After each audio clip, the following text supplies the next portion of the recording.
ఎందుకు ఈ ఉపవాస కూడికలు?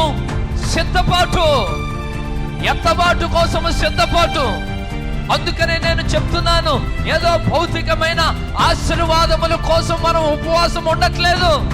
అవి దేవుడు మనకిస్తాడు. మన అవసరతలన్నీ కూడా ఆయనకి తెలుసా?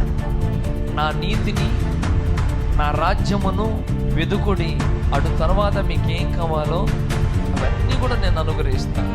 హల్లెలూయా. అవన్నీ కూడా ప్రతిరోజు ఏం అవసరమో దేవుడు మనకిస్తాడు. దానికోసం కాదు, మన ప్రభువును కలుసుకోవాలి, ప్రభు దగ్గర ఉండాలి, ఆయన రాజ్యములో ఉండాలి, నిత్య జీవాన్ని సంపాదించుకోవాలి. ఏది పోగొట్టుకున్నా పర్వాలేదు. హల్లెలూయా. పౌలు జాగరములతోనూ ఉపవాసములతోనూ ఒక సిద్ధపాటును కలిగి ఉన్నాడు. అందుకని చివరిలో ఆయన ఏమన్నాడంటే, నా విశ్వాసమును కాపాడుకున్నాడు. హల్లెలూయా.